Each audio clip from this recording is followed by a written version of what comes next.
Welcome to the Word Room. I'm so glad you're here. We are going chapter by chapter through the entire Bible, breaking down the summary of each chapter, some key takeaways, and what it tells us about God. Today, Genesis chapter 23, Abraham suffers the loss of his wife. You don't want to miss what this tells us about God. Let's go.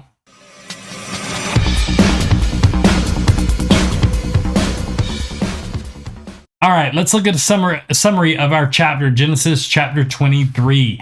So in this chapter, Sarah dies in Kiriath Arba at 127 years old. So this has been decades since Isaac was born. Abraham asked the Hittites for a burial site. The Hittites were the people of the land of Hebron, where he was actually living in the land of Canaan. So he asked them for a burial site, and they offer him a choice of any of their tombs, but he wanted something more specific. He wanted to establish a permanent family burial place in the land of Canaan, which was the promised land, the land that God promised him. So he bought a cave from Ephron and buried Sarah there in that cave. We're going to look more specifically at that process in just a moment.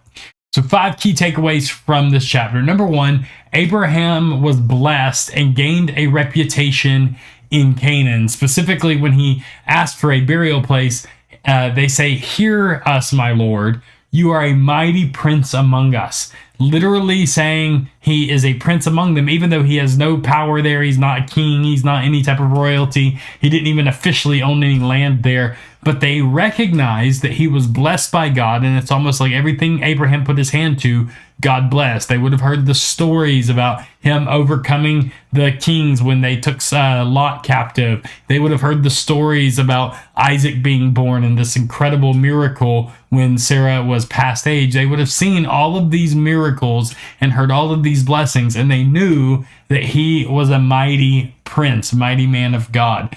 So very important that they recognize his reputation, that they knew about these blessings.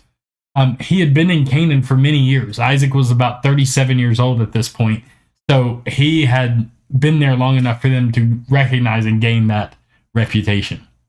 Number 2, negotiations in the ancient Middle East are actually seen in this passage, and it reveals the grace of Abraham. Now, this is important. We actually know the ancient Middle East negotiation practices from archaeology and different types of records that have been discovered throughout history. And the process would go like this. The person who wanted to buy the land would make a request to purchase land. The person who owned the land, who was going to be the one to sell it, they would identify or they would let the person know that they were interested in selling it, that they would sell it, by simply offering the land to the person. They would say, "You can have this land." Now, it's not a sincere offer to say you can have it for free. They would just offer the land as a way to identify, "Hey, I'm offering you the land. This is letting you know I'm willing to sell it." Now, what they didn't anticipate anybody actually taking that offer for free, because that's not how negotiations worked. The way it would work is then the person who was going to purchase the land would then respond and ask for a price, and the seller would then set a price. The price that the seller would set would be this extremely high price, and then negotiations would begin. That's the starting point. The buyer would come in with a very low price, and then they would negotiate back and forth until they hit in the middle, which is what the land would be purchased for. So we see that actually happen in this passage. Abraham requests land. The owner of the land, Ephron, came in and said, "Have the land. You can have it." Offering to give it to him, but it wasn't an actual sincere offer to give it to him for free. It was just letting him know, "Hey, I'm willing to sell this land." Abraham then asks for a price, and Ephron comes back and says 400 shekels of silver, which was an extremely high price. We know that's a high price based on other documents in the Bible where land was sold for cheaper prices for about the same type of land. So we know it was a very high price, and that's typical. They would set that price high, and then the next thing that we would expect is Abraham to come along and offer a very low price, and then negotiations would go back and forth. But Abraham doesn't do that. Instead, Abraham pays the high price. Right after that high price is set, he immediately gives the money out and pays it, and he's done.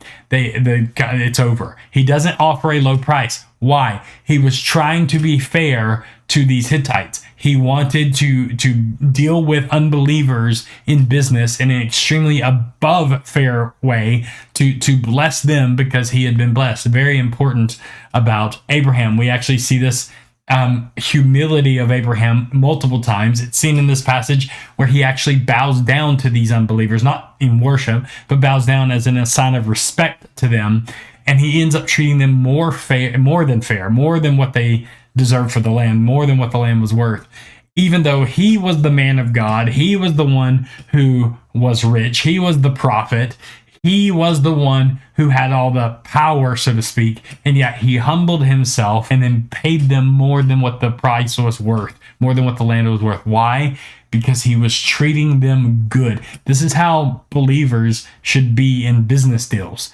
We should be above board and bend over backwards to do what's good for other people and not just what's good for ourselves. Very important.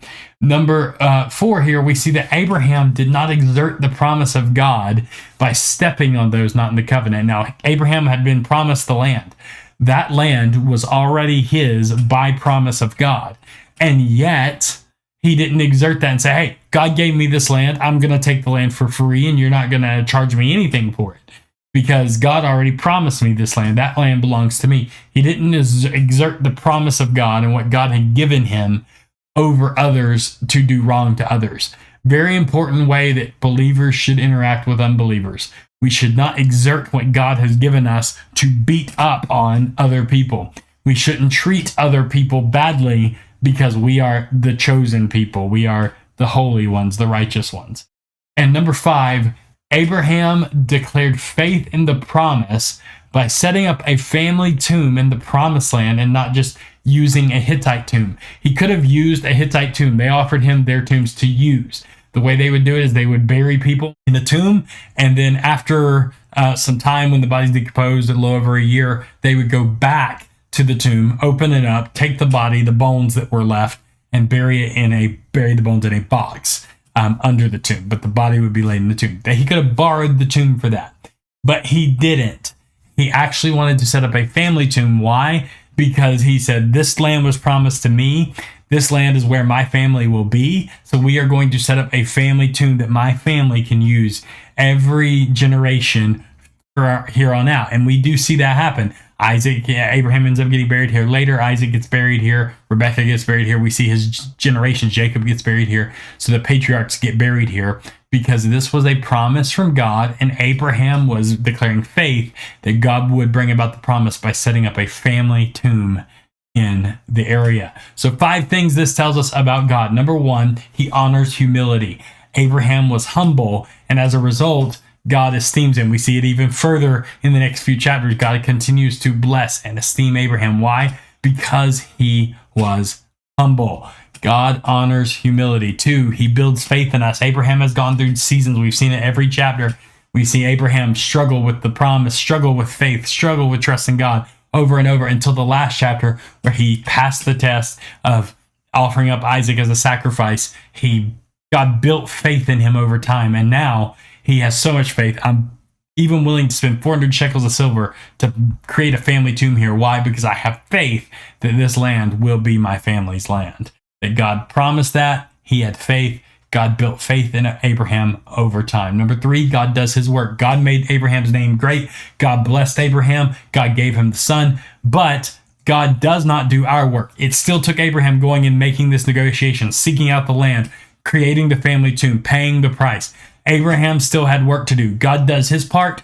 Man is still required to do our part. And number 5, God is with those who mourn. Abraham mourned and the loss of his wife at the start of this chapter. He was brokenhearted. God was with him, and God stays with him throughout the rest of his life.